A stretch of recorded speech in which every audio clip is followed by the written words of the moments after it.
Hello friends, welcome back to my channel Naruto Storm. Guys, please subscribe my channel for latest video updates.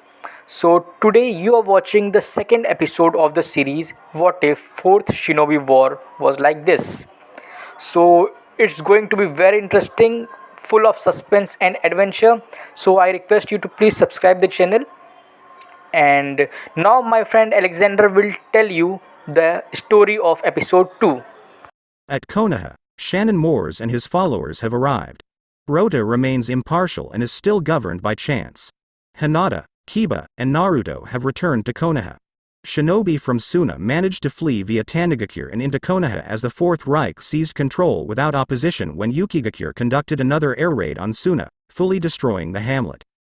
Naruto Uzumaki, Hinata Hyuga, Kiba Inuzuka, Shino Aburame, Tenten, Rock Lee, Neji Hyuga and Iruka Amino are gathered in the Hokage's office. I have gathered you all here for an important mission, Tsunade said. Finally, I have been waiting for something exciting to do, Naruto responded. Lady Tsunade, don't you think it's a bad idea sending young genin out on dangerous missions? Iruka asked. Yes, but unfortunately all other jonin and chunin are busy. Whether it is being on guard duty, interrogating someone, or on important missions, Tsunade answered. Your mission is S rank. You are to carry hundreds of intense explosive tags in your backpacks to sabotage all the aircraft in Yukigakure. Be prepared because you will face a lot of enemy shinobi. Iruka, you will be the squad leader, Tsunade said. Wow, I'm not usually a squad leader, Iruka thought. Now get going. This is business that must be taken care of as quickly as possible, Tsunade said. Yes ma'am, they all responded. Near the entrance of the village. Kurenai-sensei, you're back, Kiba exclaimed. How was your mission? Hinata asked. It was exhausting. I can't wait to relax for a bit, Kurenai answered. A Fuma shuriken lands behind Kurenai. What the hell? Kurenai said. She turns around to see a blonde mohawk man wearing no shirt but pants with a blue Otogakure symbol patterned all over. Shannon Moore, I'm surprised you came back to the village after all of these years, Kurenai said. Kurenai, I missed you for all of these years, but during the time I have been gone, I have become powerful enough to defeat every single jonin from every village outside of Konoha, Shannon Moore said. That's impressive, so why did you come back? You know if anybody recognizes you, which isn't that difficult, they will try to arrest you, Kurenai asked. I will ask the 5th Hokage to allow me back into the village and protect my true home, Shannon said. Thanks Shannon. Konoha needs more skilled shinobi like you ever since Konoha Crush, Kurenai said. Speaking of Konoha Crush, Shannon's pants have the Sound Village symbol all over them, Neji said. Correct Hyuga, during my travels I became a shinobi of Otogakure. It wasn't that interesting, even the prospect Orochimaru found, just a dull edgelord with a thirst for vengeance and a lack of respect for others, Shannon Moore responded. Was his name Sasuke? Naruto asked. Yeah. He is an Uchiha if I remember correctly, Shannon answered. So, which one of these kids are your students? Shannon asked. My students are Kiba Inuzuka with his Ninkan Akamaru, Hinata Hyuga, and Shino Aburame, Kurenai answered. Interesting. Let me show you mine, come out my disciples, Shannon shouted. 3 ninjas dispel their transparent escape technique which reveals them standing in the trees. Meet my disciples Kinsuchi, Zaku Abumi and Dosu Kinuda, Shannon introduced with pride. Those were the sound ninjas from the Chunin exams. Dosu was killed before the finals and Kin and Zaku were used as sacrifices to summon the first and the second. Kurenai responded with shock. Yes, it's true, they were killed, but with a new jutsu I obtained I can bring anybody I choose back to life as long as I have someone to sacrifice, Shannon said with a grin. Who did you use to sacrifice? Kurenai asked. Nobody important, just some homeless creep, an old man on the verge of death and a Fourth Reich member, Shannon answered. You say that like it's not a big deal, those were innocent people, Tenten responded. Innocent, huh? More like expendable, so anyways I know you're all busy so we will be on our way. It's been really nice to reunite with you Kurenai, Shannon said. It's been nice to reunite with you too, Kurenai responded. Shannon and his disciples travel to the Hokage's office. I get a bad feeling from him, Tenten said. Everyone does. He can be a ruthless extremist sometimes, but deep down he is a soft, loyal charmer. Kurenai responded. Enough with the distractions, we must complete our village, Iruka said. Yes sir. They responded. They travel to Otogakure and are close to the airfields. Alright, here is what we are going to do. First Neji, I want you to use your Byakugan to scout the area to see how many enemies we must take down, Iruka said. Neji uses his Byakugan to scout how many enemies they will have to take down. There are several hundred of them, they are armed with both ninja tools and firearms, Neji said. Who are you and what are you doing here? They see a group of ninjas staring at them. It's classified. Iruka answered. I assume you're sabotaging the aircraft. We also wish to destroy the airfields as well. They have poisoned our lands by drilling for oil. They have burned down villages and killed innocents and we are here to stop it. My name is Satin Zar, the chief of the Rambuku tribe. It's nice to meet you. You are more than welcome to join us in taking them down, Iruka said. We will. All right boys, prepare your weapons, Satin exclaimed. Keep your voices down, they will hear us, Iruka said. Right. When we fire our arrows, that is the signal to begin our mission, Satin said. Iruka nodded in agreement. Fire, Satin said. They fire their arrows with their crossbows, killing 4 patrolling shinobi. They charge at the base and quickly engage in combat against the Fourth Reich shinobi and Otogakure shinobi. Only problem is that the Fourth Reich didn't expect Suna to run away, so they moved the majority of the Yuki protection force over to Suna to invade. So not only are the airfields low on protection, but their protection is also relatively weak. With the assistance of the Rambuku tribe, our heroes defeat all of the Fourth Reich's shinobi. They destroy the front gate, but suddenly red gas fills the air. Our heroes all fall unconscious. Naruto wakes up in a dark cell. He sees 2 other people in the cell. One a female with red hair, and a male with brown hair. Oh, he's finally awake. The man said. He has large reserves of chakra. Kid, are you an Uzumaki? The female asked. Yeah, my name is Naruto Uzumaki, Naruto answered. Allow me to introduce myself. My name is Karl Unusek of the Unusek clan, Karl introduced. My name is Karen of the Uzumaki clan, Karen introduced. What are you two doing here? Naruto asked. I am a prisoner of war from Otogakure, Karl answered. I was kidnapped from Sunagakure by the commander Erwin Rommel. I'm not sure what their goal is, Karen answered. Me and a few others were on a mission to destroy the airfields, Naruto said. Whoever sent you on that mission was a fool, Karl said. Don't talk about Grandma Tsunade like that, Naruto shouted. Tsunade, the legendary Sannin, it was about damn time that the third stepped down. He was a spineless moron who was blessed to have a strong military force, Karl insulted. He gave his life to protect the village, Naruto responded. Really? The first thing he ever did right, Karl said. Shut up. Naruto said. That's enough. We have to find a way out of here, Karen said. We can easily just use our jutsu to break free, Naruto said. Unfortunately, it's not that simple. The cell is jutsu resistant. Any jutsu you use will be ineffective, Karl responded. Wait, does anyone have a jutsu that can tunnel underground? Karen asked. No, Karl answered. I can use my shadow clones to dig us out, Naruto said. Don't even try it. They see a Fourth Reich kunoichi. Girl, you will come with me. Lord Desert Fox would like to see you, Kunoichi said. The bars lift and Naruto creates a shadow clone, then uses that shadow clone to help him create a Rasengan. Karl restrains the Fourth Reich kunoichi with his soft physique modification. Naruto's Rasengan hits the kunoichi in the stomach, but upon contact the kunoichi reveals to be a water clone. Naruto, Karl, and Karen run away, but suddenly they are unable to move. Good job, Courtney. Now release them, a man ordered. What? They will just try to escape, Courtney replied. If they try that, they will just be killed just like all the rest, the man said. What are you talking about? Karl asked. The man reaches into his trench coat pocket and pulls out several pictures. See these pictures. These pictures show the dead bodies of your teammates, the man said. The pictures show everyone with their heads cut off. We are sorry for your loss, Karen said.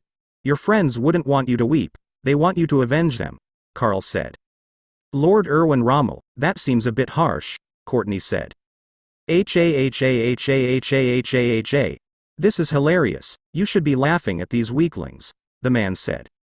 You're cruel. How do you sleep at night? Karen asked. Sleeping medicine. The man answered jokingly. Oh, and by the way, your friends are safe. These pictures are fake. The heads are fake. We stole their clothes to make it seem like they got killed.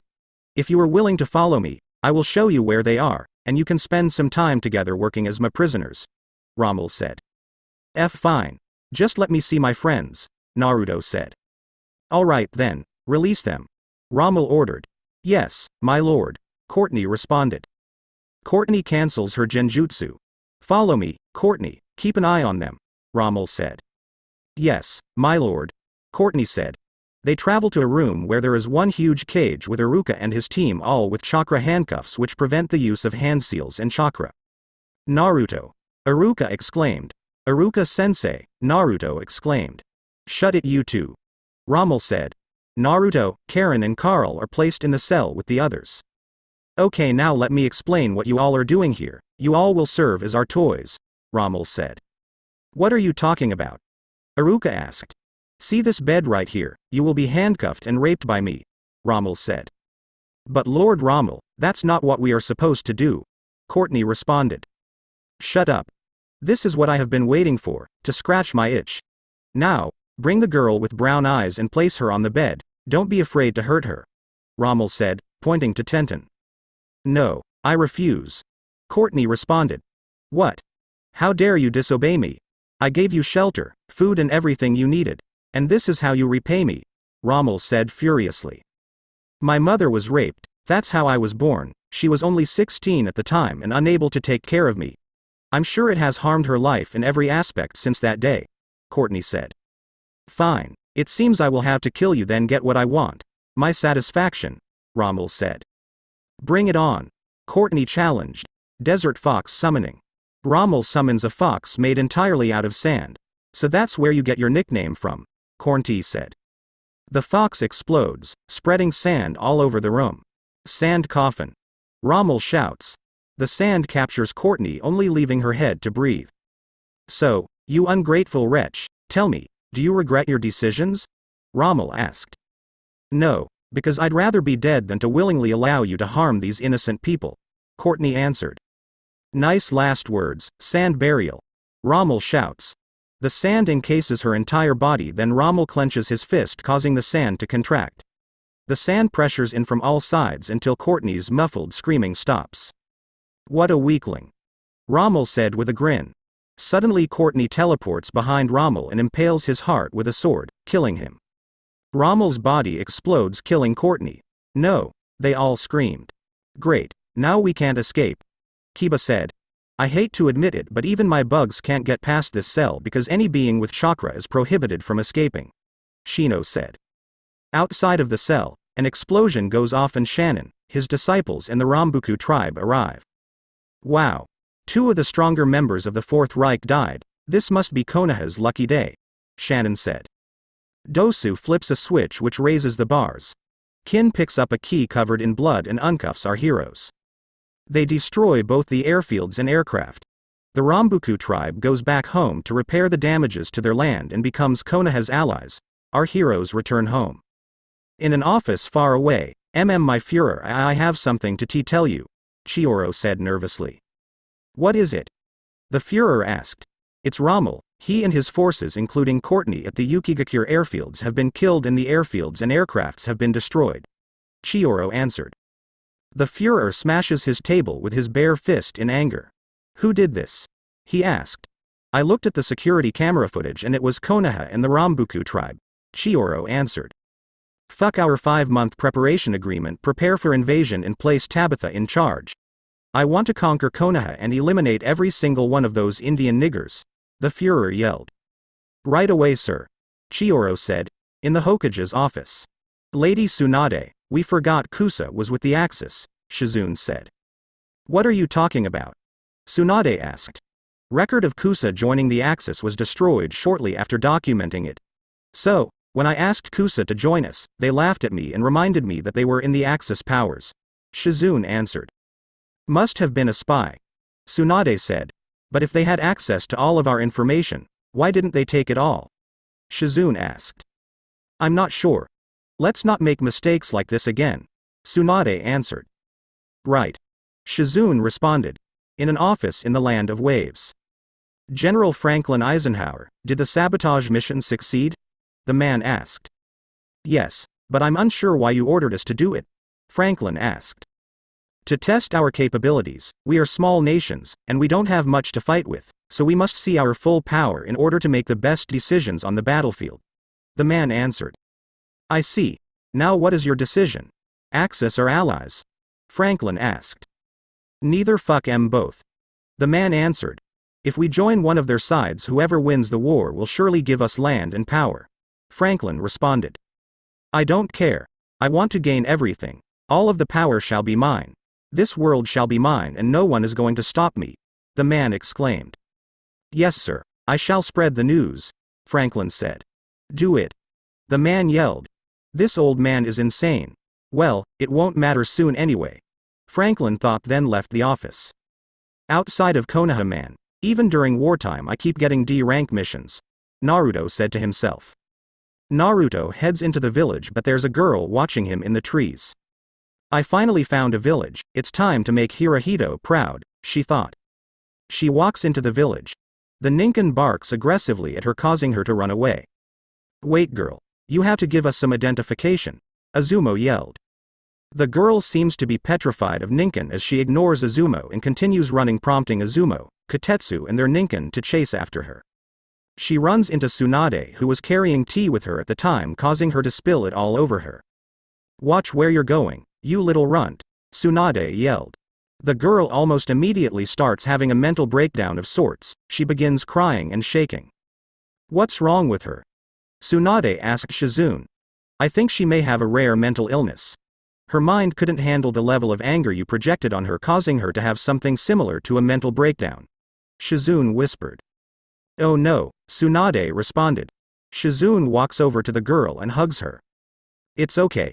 Everything will be alright, Shizune says. I'm sorry, the girl said. It's alright, Shizune said. Why were you chasing her? Tsunade asked. She didn't give any identification, which is the law for all shinobi allied countries, Kotetsu answered. I see. Little girl, what is your name? Tsunade asked. Mew Bliss, Mew answered. Azumo, search her up in the bingo book to see if she is missing Nin, Kotetsu said. Right. Azumo responded. Azumo checks through the entire bingo book, which is normally in possession by Jonin or the cage, but due to a law that has been passed by all allied countries, gate guards must use the bingo book to see if the person entering the village is a missing Nin. No record of her has been found, Azumo said. Good. Now Mew, why did you run away from the gate guards? Shizune asked. I'm afraid of Ninken, so I ran away from them, Mew answered. Alright, do you have identification? Tsunade asked. No, Mew answered. Alright, we will create an ID for you, then you will be a citizen of Konohagakure, Tsunade congratulated. Yes. I'm going to make Hirohito proud, Mew exclaimed. In a castle far away, Chance is sitting on his throne. It's dark, the windows are covered by curtains. Chance is listening to punk rock music with his record player. Chance, is everything alright? You haven't seemed like yourself recently, Cory asked. Chance stops the song and speaks. I don't know, I really don't know. I have been thinking about suicide, seeing it as the only way I can stop this war from getting worse. And on the other hand, I'm thinking about all the goals I always wanted to achieve. Is what I gain worth it? Am I a monster like those who came before me? Is this even worth it? All those questions I have been asking myself for the past month, Chance answered. You're telling me you haven't left the castle for a whole month? Cory yelled. Yep. Chance responded. You need to go outside, meet some new people and have some fun. Instead of being in what I assume to be a depressive state, Cory said. Cory, it's not depression, it's just me being miserable because of the very thing keeping me alive, Chance responded. Lucifer, when will you not need him anymore? Cory asked. I don't know. Chance answered. That's a shame, but it doesn't excuse you for failing to take care of yourself, Cory said. I have taken great care of myself. I just haven't seen the sun in 30 days. It's not that big of a deal, Chance responded. Whatever. Cory said. Corey left the room. She's right. I should go outside and meet some new people, but where should I go? Maybe I could visit one of the Allied villages, where I won't be killed for having different political views. Not Kiri, since that place is known as the Bloody Mist. Maybe Kumo. No, it's located in rough mountain terrain and that would be a bitch to get through. Suna is destroyed. Konoha. No, I'm sure that they consider me a criminal after what Lucifer did to those Konoha shinobi. I believe their names are Kiba, Hinata and Naruto. Hey, that would be fun going into Konoha to surprise them. Their reactions would be priceless. But that's stupid. I will just go undercover with my fake identity, Marshall Fletcher. Chance thought. In the Hokage's office, Kakashi, Sakura and Naruto are called into the office. Kakashi, Sakura, Naruto, your team is one member short, and with the war we must have teams with the required number of members. We have 3 new genin who will be trying out for that final spot, Tsunade said. Did 3 genin graduate from the academy? Kakashi asked. No. 2 of them were captured from the Fourth Reich, escaped and joined us each with their own reasons. And the other came to join us. Tsunade answered. There is a knock at the door. Bring them in, Tsunade said. The door opens and Karen, Carl, Mew and Shikamaru walk in. Thanks for bringing them, Shikamaru. Tsunade thanked Shikamaru. You're welcome, Shikamaru said. Shikamaru left the office. Alright, meet Karen, Carl Yunusek and Mew Bliss, Tsunade introduced. Hello there, Mew said. So, what do you want me to do with them? Kakashi asked. Give them a test and whoever does the best joins, Tsunade answered. Alright, the 5 of you will spend some time together while I prepare the test, Kakashi said. At Ichiraku Ramen. So, Karen, Carl and Mew. To get to know each other better, tell us 3 things you like and dislike and what your goals are. Let's start with you, Carl, Sakura said. I like cold weather, flying in the air, and fighting. I dislike kids, selfishness, and that damn Fourth Reich. My goal is for the Allies to win the war, free Yuki and go back to my family, Carl said. That's a great goal. How about you, Karen? Sakura asked. I don't like anything. I dislike arrogance, cowardice, and cruelty to others. My goal is to get revenge on Kusa for what they did to my mother, Karen answered. What did they do? Sakura asked. During a war, me and my mother were allowed to take refuge in Kusa, on the condition that she healed the villagers wounded. After a surprise attack, my mother upheld her duties despite knowing it would kill her and healed Kusa's wounded but died after transferring too much chakra. Then I was forced to heal the villagers against my will, Karen answered. I'm so sorry that happened to you, Sakura apologized. It's alright, Karen responded. So, Mew, what do you like, dislike and what are your goals? I like music, art, and cats. I dislike dogs, greed and anger. My goal is to master as many instruments as possible and to become a great kunoichi and serve this village and protect those within it, and to make Hirohito proud in the process, Mew answered. Kakashi appears behind them. The test is ready, so let's go to the training ground, Kakashi said. At the training ground. This test will consist of you delivering this Icha book to the remains of the Academy Instructor's exam building. Me, Naruto and Sakura will stop you at all costs. Any questions? Kakashi asked. They don't respond. Okay then. Here is the map and the book, Kakashi said, giving both items to Karen. Kakashi disappears in a puff of smoke while Sakura and Naruto choose to stay and combat Karen, Carl and Mew. Summoning technique, Mew said. Mew summons Nekomata Abakaneko. Nekomata uses cat genjutsu on Naruto. Naruto is being attacked by several illusions of Naneko. Naruto fights the Naneko he thinks are real. Sakura is about to slap Naruto to dispel the genjutsu quickly, but she is stopped by Carl, who grabs her wrist. Carl lets go of her wrist, then hits her with twin rising knees, where Carl delivers a knee to Sakura's jaw, then hits her with another knee to the jaw, sending her into the air. Carl then throws many paralyses poison-drenched senbon at Sakura. The senbon paralyzes Sakura. She falls towards the ground, but she is caught by Karen. Why not kill her so we can get on the team? Mew asked. It's because it's morally wrong, plus it could be a part of the test, you never know, Carl said. Let's just tie up Naruto on one of the logs and then continue with the test. There may be a hidden time limit, Karen said. Good thinking, Carl responded. They tie up Naruto, but to Naruto it seems like the cats are tying him up. I feel sorry for him, I'm going to dispel the genjutsu, Mew said. No. Any basic shinobi can escape from ropes with ease, leave him here, Carl responded. That's kinda hypocritical since it's morally wrong, and when I suggested killing Sakura, you said we shouldn't do it because it was morally wrong. Mew said. Carl was speechless. She's got me cornered with her argument. Could she have asked that question to corner farther down the road? She's a clever one, Carl thought. Let's focus on the task at hand. We need to get this book to the assigned location, Karen said. Right. Carl said. Mew just gave a smile and they left to continue their test. They are in a thicket of bamboo. Several kunai bounce off the bamboo and are headed in Carl, Karen and Mew's direction. They dodge and look around. They see nobody. Suddenly their visions become blurry. Stay close, this is a genjutsu, Karen said. Release, Carl said. Carl attempts to release the genjutsu but it fails.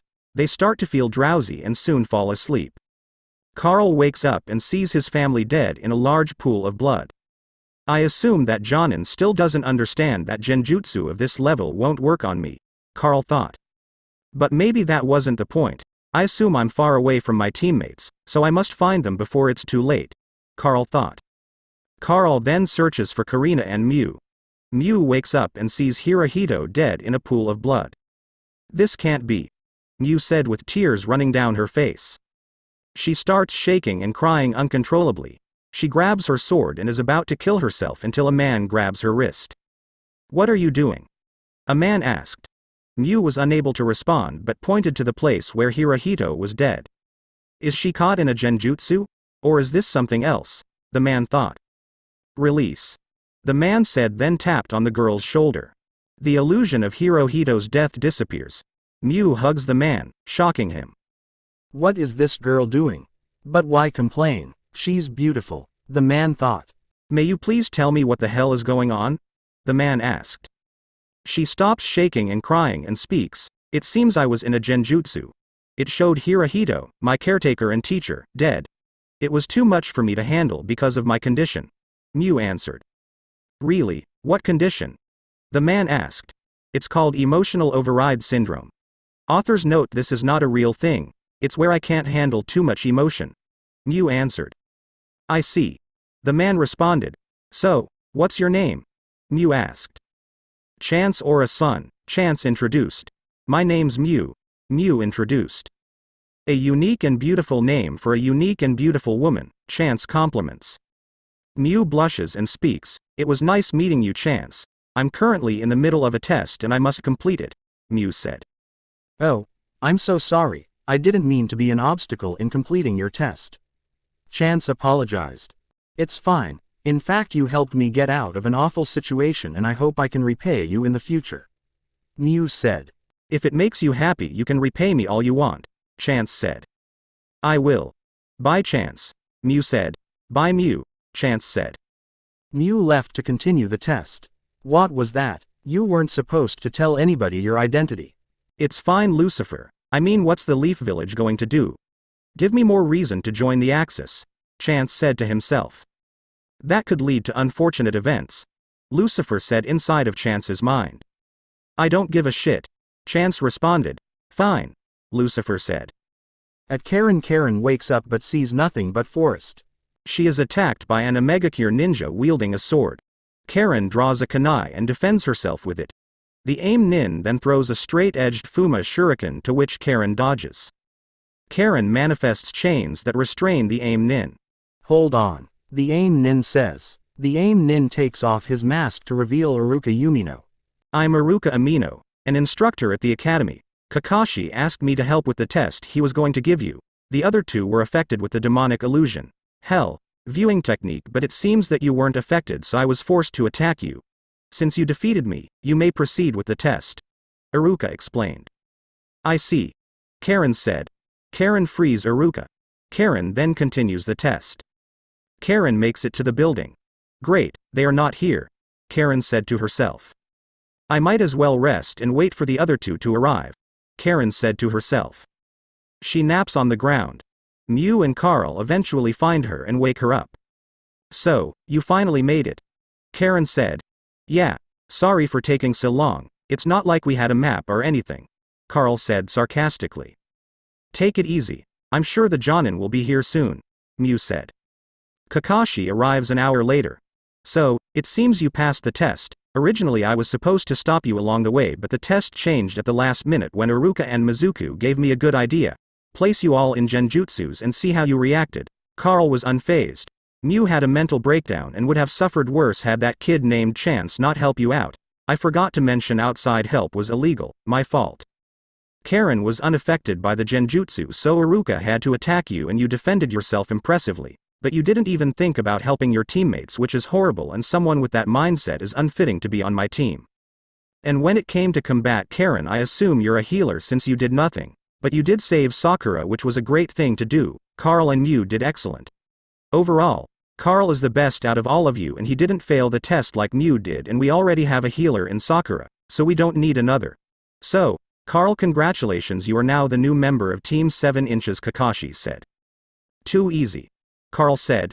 Dang it, Mew said, lowering her head. It's not illegal for genin to not have a sensei. You will still be able to participate in missions and serve this village like you wanted, Karen said. How did you know how well we did on the test? Carl asked. Iruka, Mizuku and I monitored you, and with all of the information gathered I made my decision, Kakashi answered. Now I'm going to tell the Hokage my decision. You can do whatever, Kakashi said. Kakashi disappears in a cloud of smoke. Naruto is training by himself when he sees Jiraiya peeping on a woman relaxing in a hot spring. Pervy sage, you're back, Naruto shouted in excitement. Keep your voice down, Jiraiya said in a soft voice. Old man, show yourself, the woman said. Jiraiya comes out of hiding behind a bush. Good. I will give you a shot of sake, and you and the kid who gave you that hilarious nickname will beat it, the woman said. Okay, Jiraiya said nervously. Jiraiya walks over and drinks the shot. How come you didn't run off like any other woman who knows I was peeping? Jiraiya asked. It's because I can't run, the woman answered. What are you talking about? Jiraiya asked. 1. I'm in too much pain. 2. My body's health is so bad to the point I will collapse if I dare to run. 3. I don't see the point. You enjoy peeping at women and I assume you do it often, the woman answered. Why are you in so much pain? Jiraiya asked. I don't know the cause, but I do have a theory. Me and my family are the last family with a special power, aura. It's a form of spiritual energy only belonging to aura families. It has many capabilities, for example an immunity to any genjutsu unless it is allowed by the individual, being able to read the minds and actions of another being and sensing other people's auras even while blindfolded. Now my theory is my aura is weakening my body through overwhelming it. The aura is too overwhelming for the human body, causing the body to fight to stay alive and well. But the power of aura is too much for even the strongest of man, and the body eventually get too weak to stay alive, and that is the end of that individual's life, the woman explained. Is there any way of removing it? Jiraiya asked. Yes, but it will kill you. Long ago a scientist named Poe removed aura from 3 men and 3 women. They all died almost immediately. Poe was tried for murder. He was drowned in the harbor at Weir Port near Rhoda. Ironically, that's where his life began and that's where it ended, the woman explained. So, everybody dies from aura eventually, Jiraiya said.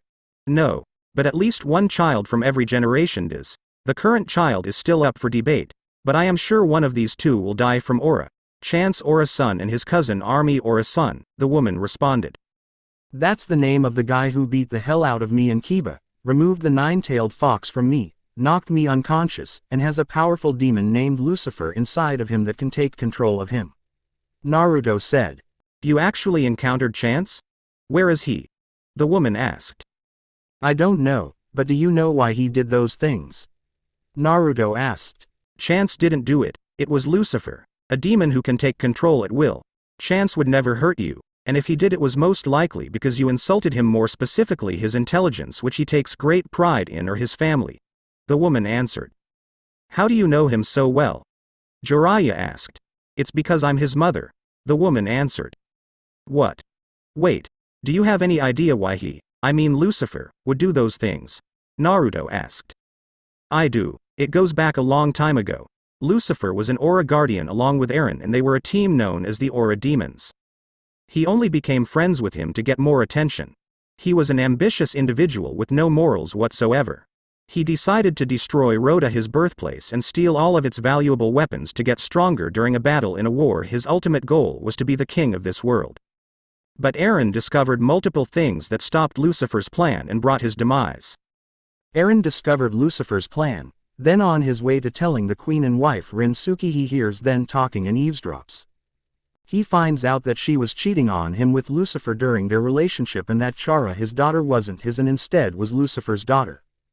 This enraged Eren, who waited for them to stop talking with each other. Once Lucifer left the castle, Eren did the unthinkable and slowly murdered Rin, who while being queen she had no combat skills and was helpless. Then when Lucifer sees a terrified Chara who was just a little girl, Eren manipulates her into becoming a megalomaniacal genocidal freak of nature and to get strong enough to kill him one day. He then knocked her out.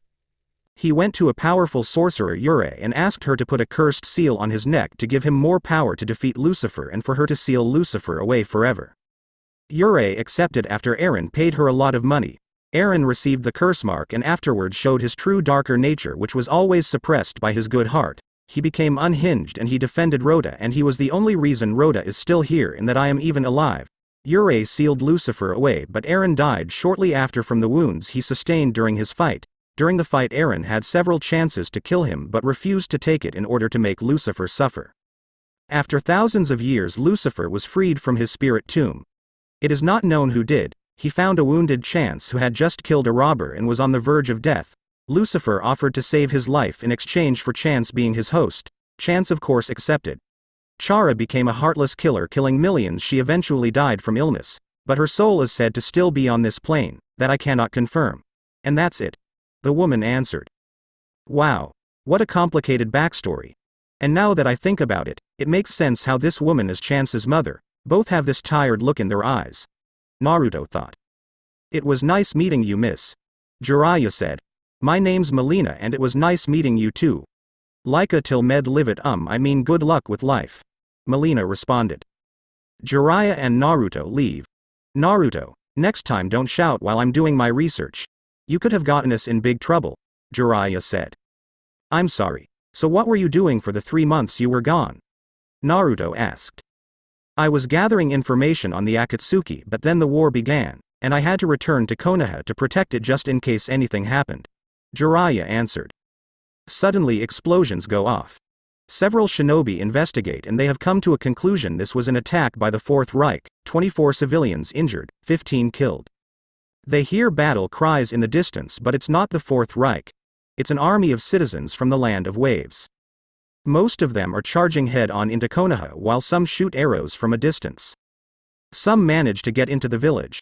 Naruto and Jiraiya are wondering what's going on, but they see a gruesome sight.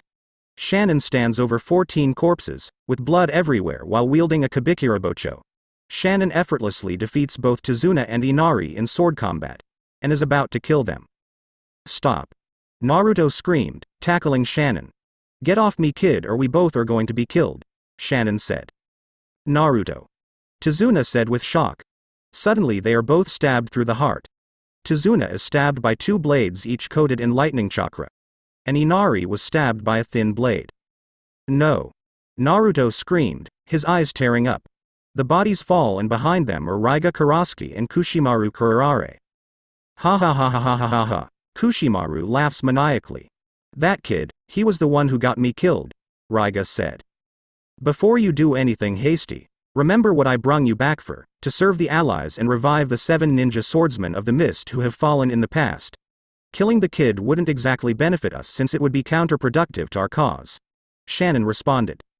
Yeah, but it would be fun, Kushimaru remarked. Those 2 are supposed to be dead. How are those 2 here right now? Jiraiya asked. A special jutsu I learned that allows me to revive the dead, Shannon answered. Now we must be on our way to defend our glorious village. Relax, enjoy yourselves and not have a care in the world because we can handle these invaders, Shannon said. Shannon, Raiga, and Kushimaru leave to continue the defense of Konoha. An hour later, attention everybody, the invaders have all been killed. No casualties on our end. Aoba reported to the citizens of Konoha, who all in one shelter were. They celebrate the successful defense of Konoha. In the Hokage's office. Lady Tsunade. Shizune said. What is it? Tsunade asked. It's the small countries, their leader has been assassinated. Under their new leader they wish to join us. Shizune answered. Tell them we will think about it, and in the meantime, they must supply us with resources, Tsunade said. Yes ma'am. Shizune responded. At Naruto. Naruto is upset by the brutal loss of life during the invasion. I'm sorry this happened to them. I'm sure they were nice people, but Naruto, this is war. Brutality is prominent in war. I hate it too, and if I had the power to end all hatred and bring peace to the world I would. Jiraiya said. I disagree. They turn around to see the female knight. For an older man I would have expected more wisdom from you. You can't end war in the brutality of man, for evil is in every man. One man will always experience negative emotions that bring him into the darkness. One man will kill another. One king will try to gain all the power to satisfy his lust which can never be satisfied. That is the cruel reality that all men and women must acknowledge. The knight said. No, you're wrong. Naruto responded. What are you talking about? The knight asked. Love is the key to peace. If everybody loved each other, we wouldn't have a need for war. We would hate each other and that would prevent conflict from ever happening. Naruto answered.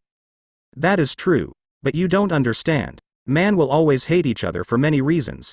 Man will always want more, and they will pay for their greed. Evil is inside all of us and cannot be removed, the knight said. Naruto gets mad and uses his shadow clone jutsu to create 10 clones. I don't sense any fox chakra. Did the seal actually break?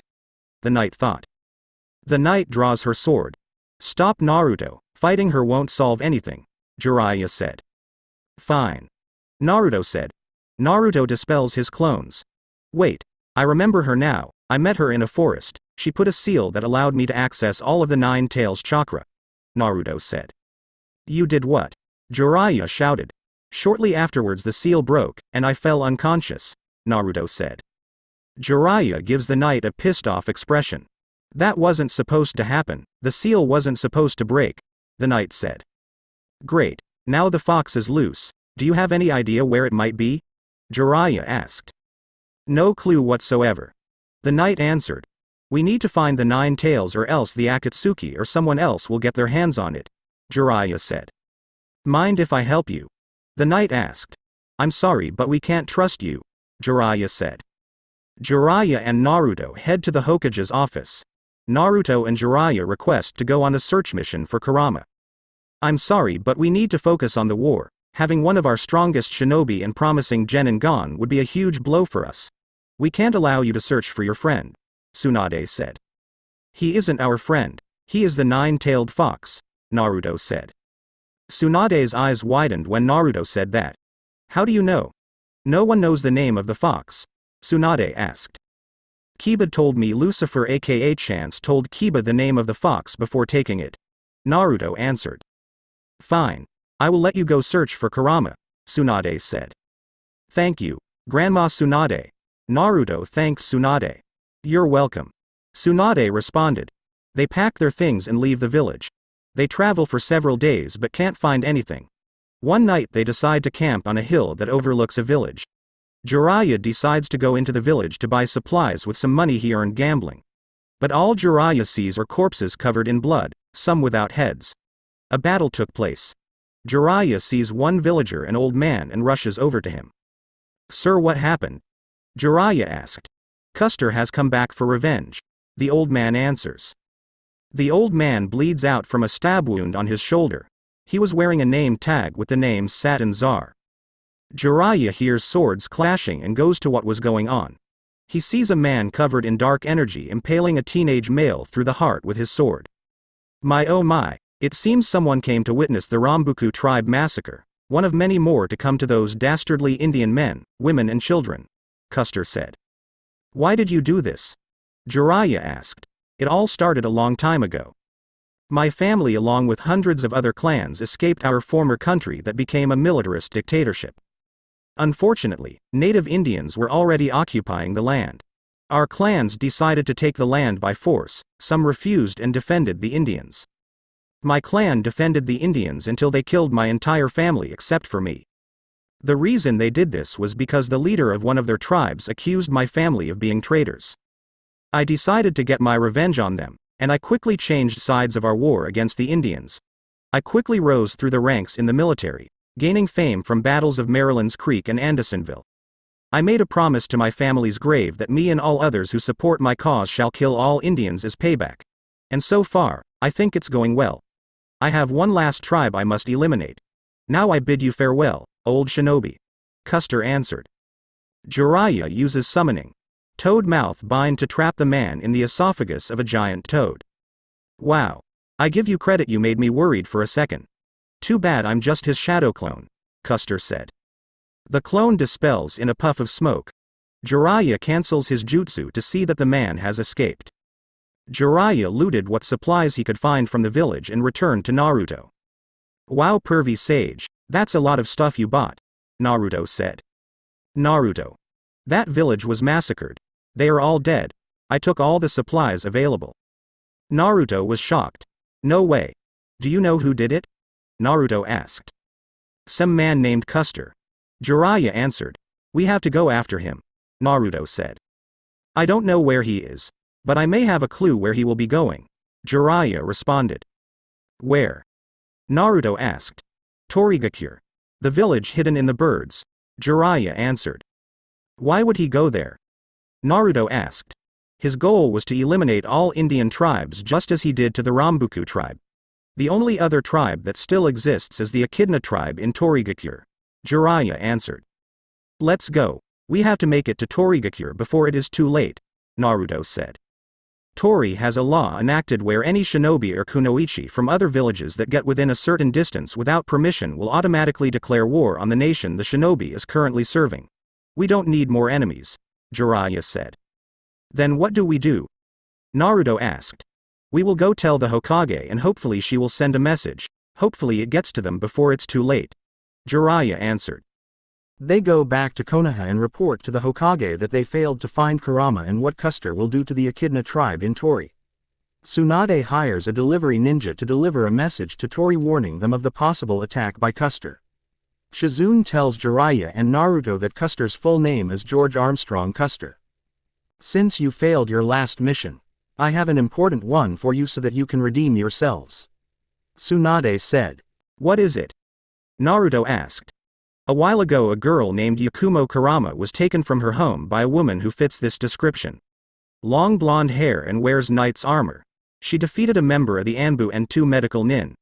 If they can't capture this knight woman and bring back Yakumo, then you must Jiraiya. Wait, we encountered someone with that exact same description in the village. Naruto, let's see if she is still here, Jiraiya said. Naruto nods in agreement and Jiraiya and Naruto rush out of the office. Naruto and Jiraiya search everywhere but fail to find this mysterious female knight. They ask Izumo and Kotetsu, the gate guards, but they have never seen someone like that before. Jiraiya proposes the idea of her secretly leaving the village, so Jiraiya and Naruto leave the village to search. Eventually they see Chance looking over the shoulder of a girl who is painting. Pervy sage, that's Chance, the guy who removed Kurama from me, Naruto shouted. Naruto's shout startles the girl. Easy Yakumo, they can't hurt you, nobody can. And Naruto, I didn't remove Kurama from you. That was Kori's unintentional doing. Chance responded with his usual unenergetic tone. I don't believe you, you're a horrible liar, Naruto shouts. Shall I get rid of them? The girl asked. Not yet, Chance answered. And no, I'm not a liar. I gave Kori the wrong scroll teaching her a jutsu that weakened your fox's seal rapidly instead of partially unsealing it. It wasn't supposed to unseal that quickly, I was supposed to continue kicking your ass then it would unseal. It appears the seal was already partially unsealed, so in an alternate universe as soon as Kori put the unsealing jutsu on your already partially unsealed seal, Kurama would have been released on the spot. The whole point of the seal was to partially unseal your seal to a degree where you could have access to all of your 9 tails chakra and defeat Karina's soldiers who I purposely had stationed there so you could fight them. Then weakening the seal over time until you fought me. While kicking your ass the seal would break, releasing Kurama and Yakumo here would take control of it with genjutsu. Do you understand? Chance explained and asked. I understand. Naruto answered. Wow. You did. Wasn't expecting that, but hey, you are the fourth Hokage's son, so I should have expected that. Chance responded with shock. Wait, what?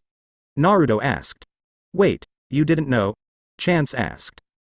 They never told you, after all these years. I feel so sorry for you. My uncle Archie, he saw your parents die, to protect you. He heard your mother's last words and she spoke. Please look after my child, his name is Naruto. I don't know what your mother's name is, but I do know your father's name. His name was Minato Namikaze. Chance answered. Naruto starts tearing up. Yakumo, attack them, I'm sure they are after both of us, Chance said. Right. Yakumo agreed. Yakumo places a sleep-inducing genjutsu, putting Jiraiya and Naruto to sleep. So, are you satisfied with the painting I made for you? Yakumo asked. More than satisfied, it's amazing, I only wish for talent like yours. Chance answered. Thank you. Yakumo thanked Chance. Are you going to kill them? Yakumo asked. Unfortunately, no, Chance answered. Yakumo packs up her art equipment. Kori arrives at the scene and escorts Yakumo away. Chance walks back into the village. In Rota, Karina is training with her soldiers. Shannon, Zabuza and a newly revived Haku break down the front dojo door. Karina, the fighter of 5 gates. By order of the 5th Mizukage, you will allow Gozu and Maizu to join the Kirigakure combat division. Or we will take them by force. Shannon said. It's their decision. Karina responded. Karina, we choose to serve the Kirigakure unit. Gozu said. Maizu nodded in agreement. They leave with Shannon, Zabuza and Haku.